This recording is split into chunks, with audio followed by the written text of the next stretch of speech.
नमस्कार, खबरों की खबर में आपका स्वागत है। राम जन्मभूमि विवाद पर सुप्रीम कोर्ट का फैसला आ गया है। इलाहाबाद का जो फैसला था जिसमें विवादित भूमि को 3 हिस्सों में बांटा गया था, अब ये पूरी की पूरी ज़मीन हिंदू पक्ष को दे दी गई है। और मज़ेदार बात यह है, और इसको कह सकते हैं कि हिपोक्रेसी उन लोगों की, उन राजनीतिक नेताओं की, उन पार्टियों की जो तथाकथित अपने आप को सेकुलर कहते हैं, उन्होंने भी इस फैसले का स्वागत किया है। एक सवाल जो हमारे जहन में उठता है कि ये पार्टियां, ये सेकुलर पार्टियां, ये लेफ्ट लिबरल कबाल, ये वामपंथी, ये इतिहासकार, जिन लोगों ने मुसलमानों को गुमराह किया 1992 से लगातार, जिन्होंने उकसाए रखा, इस भावना को भड़काए रखा, हिंदू और मुसलमान को लड़ाए रखा, ये लोग भी कह रहे हैं कि फैसला ठीक है, सुप्रीम कोर्ट का फैसला मानना होगा। और अगर यही फैसला होना था, अगर पूरी की पूरी ज़मीन ही हिंदू पक्ष को दे देनी थी, तो ये 25-26 साल जो बवाल मचा है इस देश के अंदर में, जो इतने सारे दंगे हुए, इतने सारे लोगों की मौत हुई, उसके लिए कौन जिम्मेदारी लेगा? आज सवाल ये पूछा जाना चाहिए कि क्या आप राजनीति के चक्कर में, वोट बैंक के चक्कर में आप देश को इस तरह से तोड़ने में लग जाएंगे, जहां पूरी की पूरी एक जनरेशन, पूरा एक 30 वर्ष का जो पूरा एक समय जो है, आप हिंसा और घृणा के वातावरण में आप उसको छोड़ देंगे देश को, और आपके खिलाफ कोई कार्रवाई नहीं होगी। सवाल यह है कि ये हमें पहचानने की ज़रूरत है कि इस पूरे विवाद का विलन कौन है। वो कौन लोग थे जो नहीं चाहते थे कि हिंदू मुसलमान एक साथ हिंदुस्तान में भाईचारे के तरह रहे, आपसी सौहार्द में रहे। ये कौन लोग थे? इस विषय के तहत आपको समझने का मौका मिलेगा कि आखिर राम मंदिर का जो विवाद हुआ, वो विवाद को हवा किसने दी, आग किसने लगाई, और किसने ये चाहा कि ये विवाद हमेशा के लिए वो जिंदा रहे।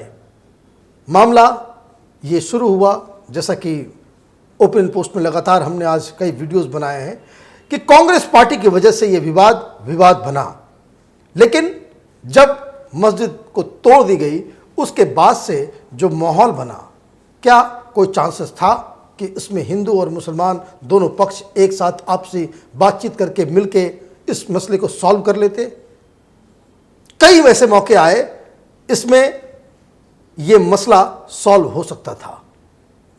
सबसे पहली बार जब यह मसला बाबरी मस्जिद टूटने से पहले वीपी सिंह की सरकार थी, वीपी सिंह की सरकार के समय ये मसला चल रहा था। आप ये समझिए कि आडवाणी जी रथ यात्रा लेकर के चल रहे थे सोमनाथ से अयोध्या तक, उन्हें बीच में रोक दिया गया। देश में एक अजब किस्म का वातावरण बना हुआ था। हिंदू पक्ष और मुस्लिम पक्ष दोनों बातचीत के लिए एग्री कर चुके थे, लेकिन हुआ ये कि वीपी सिंह नहीं चाहते थे कि ये मसला सॉल्व हो। वजह सिर्फ एक थी, वो वोट बैंक। उत्तर प्रदेश में मुलायम सिंह की सरकार थी, और मुलायम सिंह ये चाहते थे कि भाई किसी तरीके से ये हो जाए। तो होता ये था कि मुलायम सिंह वहाँ के मुस्लिम लीडर्स से बात करते थे, हिंदू लीडर्स से बात करते थे, या वीपी सिंह इधर से कुछ बात किया करते थे, तो मालूम चलता था कि दोनों एक दूसरे के खिलाफ जो है कॉन्स्पिरेसी करते थे। वीपी सिंह जिससे बात करे, मालूम चला कि उनको समन चला गया, उनको गिरफ्तार कर लिया गया, और इस तरीके से ये पूरा वातावरण जो है दूषित होता चला गया। तो पहला रोल उन पार्टियों का है जो तथाकथित सेकुलर पार्टियां हैं, जो नहीं चाहती थी कि इस मसले को सॉल्व किया जा सके। इन लोगों ने कभी कोई ऐसा काम नहीं किया जिससे ये कह सकते कि एक पॉजिटिव दिशा में कि भाई आपस में मिल बैठ करके बातचीत करके आप इस मसले को सॉल्व करें। बाबरी मस्जिद 92 में गिरा दी गई, उसके बाद फिर मौका आया जब इस मसले को सॉल्व किया जा सकता था। कई बार बातचीत भी हुई, लेकिन हर बार कोई न कोई ऐसा एलिमेंट आ जाया करता था, कोई न कोई ऐसे लोग आ जाया करते थे, कोई न कोई ऐसी पॉलिटिकल गतिविधियां हो जाती थी जिससे ये बातचीत का जो पूरा रास्ता जो है बंद हो जाया करता था। जैसे इसमें जो सबसे बड़ा रोल है मस्जिद गिराए जाने के बाद, वो सबसे बड़ा रोल इन वामपंथी इतिहासकारों का है, ये वामपंथी पार्टियों का है। वो बड़े बड़े इतिहासकार जिन्होंने मुस्लिम पक्ष को यह विश्वास दिलाया कि वो बहुत बड़े इतिहासकार हैं, ज्ञानी हैं, उनको सब कुछ पता है, और उन्होंने एक रिपोर्ट निकाली और रिपोर्ट निकाल करके पूरे देश को इस तरह से गुमराह किया कि जो बाबरी मस्जिद बनी हुई थी वो समतल जमीन पे बनी हुई थी। आज तक मुस्लिम पक्ष उसी पॉइंट को लेकर के जिरह करता रहा, चाहे वो हाई कोर्ट में हो, चाहे फिर वो सुप्रीम कोर्ट में हो, कि वहां पे कोई स्ट्रक्चर नहीं था। और इसका आधार क्या था? मुस्लिम पक्ष रिजिड क्यों हुआ? क्योंकि उन्हें लगा कि ये तो बड़े बड़े इतिहासकार हैं, ये झूठ क्यों बोलेंगे और किस वजह से बोलेंगे, उनको तो कोई गेन नहीं हो रहा है। लेकिन इन इतिहासकारों ने अपने राजनीतिक आकाओं को खुश करने के लिए, वोट बैंक की पॉलिटिक्स को जिंदा रखने के लिए इन लोगों ने झूठी रिपोर्टें बनाई और पता नहीं कितने सैकड़ों आर्टिकल्स हिंदुस्तान में छापे गए जिसमें यह दावा किया गया कि अयोध्या में तो राम की कभी कोई मूर्ति थी नहीं, वहां कोई राम के नाम की कोई मंदिर था ही नहीं, और जो बाबरी मस्जिद जिसे जन्मस्थान कहा जा रहा है वो तो समतल जमीन थी। तो इन लोगों ने विश्वास कर लिया और ये इस तरह से इन लोगों ने, मुस्लिम पक्ष ने इन इतिहासकारों पर भरोसा कर लिया कि यहाँ तक कि उन्होंने अर्ली 90s में सुप्रीम कोर्ट में इन्होंने हलफनामा तक भी दे दिया कि अगर ये बात साबित हो जाती है कि मस्जिद के नीचे कोई हिंदू स्ट्रक्चर है, कोई मंदिर है, तो वो अपना क्लेम छोड़ देंगे। अब ये बात को समझिए कि मुस्लिम पक्ष तो सब कुछ देने के लिए तैयार था उस दौरान भी, कि अगर ये बात तय हो जाए कि वहां इस मस्जिद को, मंदिर को तोड़ के बनाई गई है, तो वो देने के लिए तैयार थी। ये कब की बात है? 93, 94 की। लेकिन ये विश्वास उनको इसलिए जगाया गया, उनको गुमराह इसलिए किया गया, ये तथाकथित वामपंथी इतिहासकार जो जीएनयू और डीयू में बैठे हुए रोमिला थापर, इरफान हबीब, डीएन झा, आरएस शर्मा, इस तरह के बड़े पूरे के पूरे सीरीज। और मैं आपको बता दूं, इसकी वजह यह थी कि जब बाबरी मस्जिद जब टूटी, उसके बाद से इतिहासकार, इन लोगों ने पूरे देश भर में एक मुहिम इन लोगों ने चलाई। इतिहासकारों के बीच वो एक जो इंटेलेक्चुअल्स जो थे हिंदुस्तान में, सो कॉल्ड, जो बाकी बेसिकली ये सब लेफ्ट लिबरल कबाल के लोग थे, इन लोगों ने सिग्नेचर कैंपेन शुरू किया और ये कहा कि भाई ये बिल्कुल ही एक फासिस्ट आइडियोलॉजी है। आरएसएस के लोगों ने जो मस्जिद को गिरा दी, वो तो बिल्कुल वहाँ पे कोई नामो निशान नहीं था।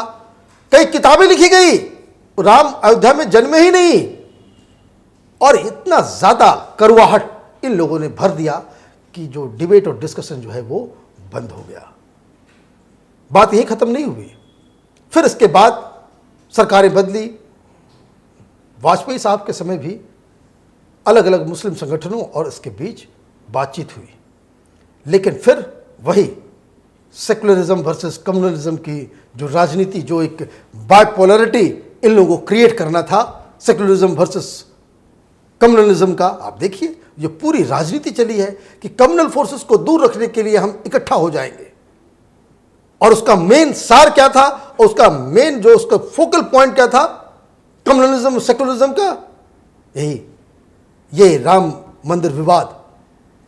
और आज जब सुप्रीम कोर्ट का फैसला आया है, ये लोग कह रहे हैं कि फैसला सही है, इन्होंने चुप्पी साध ली है।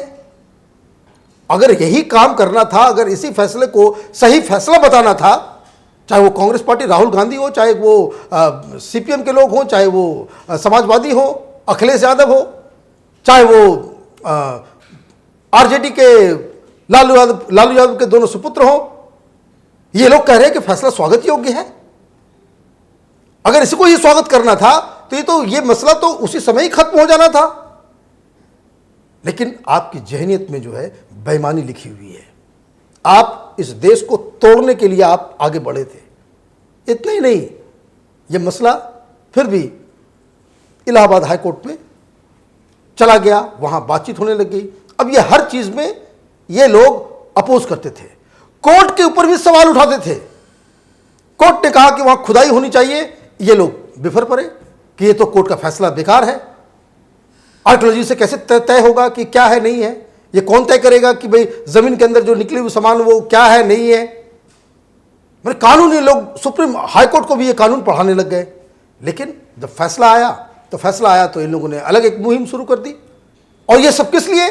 ये सब मुस्लिम पक्ष को, देश के मुसलमानों को गुमराह करने के लिए।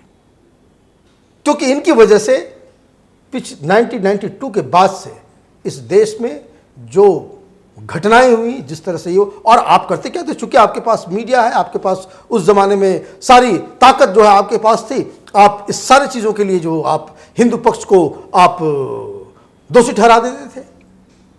आपने एक डिवीजन क्रिएट कर दिया समाज के अंदर में कम्युनल और सेकुलरिज्म का, जो आज देखिए क्या गत है, लोगों को शर्म आते हुए कहते हुए कि भाई मैं सेकुलर हूं। ऐसी तो ये हालत है। इसकी वजह क्या है? ये हिपोक्रेसी, ये इन्हीं लेफ्ट लिबरल कबाल, ये सेकुलर तथा कथित जो अपने आप को सेकुलरिज्म के जो लंबादार मानते हैं, टॉर्च बेरर मानते हैं, उनकी हिपोक्रेसी की वजह से हाईकोर्ट का जब फैसला आया, फिर ये लोगों ने स्टार्ट कर दिया काम। इन लोगों ने कहा कि ये फैसला जो है वो कानून और तर्क के ऊपर नहीं है, बल्कि आस्था के नाम पे लिया गया है। उसमें एक डिसेंट नोट भी था कुछ जगहों पे, एक जज वहां भी मुस्लिम थे और उसको उन्होंने पकड़ लिया और उसको पूरा का पूरा, वो तो अच्छी बात यह है कि 5 जजों की संवैधानिक पीठ में कोई डिफरेंसेस नहीं है, नहीं तो अभी आज मीडिया में कुछ और बवाल हो रहा होता। इनके पास कोई स्कोप ही नहीं है। और उसके बाद जब वो फैसला आ गया तो फिर आपने फिर वही राग अपना स्टार्ट कर दिया। सुप्रीम कोर्ट में जब ये मसला आया, सुप्रीम कोर्ट लगातार शुरू से कहता रहा कि भाई आप लोग आपस में बैठ के डिसाइड कर लो। कई मौके आए, लेकिन घूम फिर के बात वहीं पे आ जाए कि नहीं, बातचीत से ये सॉल्व नहीं होगा। बातचीत से सॉल्व ये कैसे होगा? हिंदू पक्ष तो पूरी जमीन मांग रहा है। और मैं आपको बता दूं कि इसमें जो पूरा विवाद चला, उसमें जो मेजॉरिटी, इवन 90% से ज्यादा मुस्लिम्स ये नहीं चाहते थे कि चूंकि उन लोगों को भी मालूम था कि अयोध्या के राम है, राम और अयोध्या कोई अलग अलग चीज नहीं है, और हिंदुओं की आस्था थी, इसलिए 90% से ज्यादा मुस्लिम ये बात को मानते थे और जानते भी थे कि भाई ये जमीन जो है अब दे दीजिए, इस मसले को खत्म कीजिए। ये 30 साल का जो समय है, जो अननेसेसरी का आपने जो है बिल्कुल इस देश के अंदर में खून बहाया, लोगों की जानें ली, दंगे करवाए, इससे बेहतर है कि आप इन जमीन को दे दें और एक बार भी ये मसला को खत्म करें। लेकिन राजनीति, हिपोक्रेसी, और खास करके ये इसके साथ जुड़े हुए जो एकेडमिक्स सो कॉल्ड, जो आजकल कई बार जो है अलग अलग नामों से सामने निकलते हैं, मशरूम की तरह, कभी इंटॉलरेंस गैंग बनके, तो कभी अवार्ड वापसी गैंग बनके, तो कभी कुछ। तो इन लोगों ने पूरा का पूरा माहौल को जो है खराब किया। और अब जब सुप्रीम कोर्ट से फैसला आ गया, यही बेशर्मी की, ये देखिए हद, जो लोग अब तक मुस्लिम समाज को, मुस्लिम संगठनों को गुमराह करते आए, उनको बाकायदा एक तरह से गलत रास्ते पे उनको धकेला, आज वही लोग ट्वीट कर रहे हैं कि फैसला अच्छा है, शांतिपूर्वक इसको एक्सेप्ट कर लिया जाए। तो सबसे बड़ा सवाल जो आज जो हमारे सामने है कि ओवैसी साहब तो राजनीतिक आदमी है, राजनीति करना उनका पेशा है, लेकिन कुछ चीज़ें को छोड़ के राजनीति करें तो वो बेहतर हो। अब देखिए, इन्होंने सुप्रीम कोर्ट के फैसले पे ही सवाल उठा दिया, भड़काऊ भाषण दे रहे हैं, भड़काऊ बयान दे रहे हैं। किस लिए? वो तो कोई धार्मिक गुरु है नहीं, वो तो एक पॉलिटिशियन है, और इस तरह के बयान की वजह से ही समाज में जो है वो जहर घुलता है। दूसरी बात कि आप इस पूरे चीज़ों को लेकर के आप देखें कि एक इसका लीगल पक्ष भी है कि जो all India Muslim personal law board की तरफ से आज एक प्रेस कॉन्फ्रेंस किया गया, जिसमें कहा गया कि वो रिव्यू में जाएंगे। उन्होंने कुछ विरोधाभास निकाले हैं।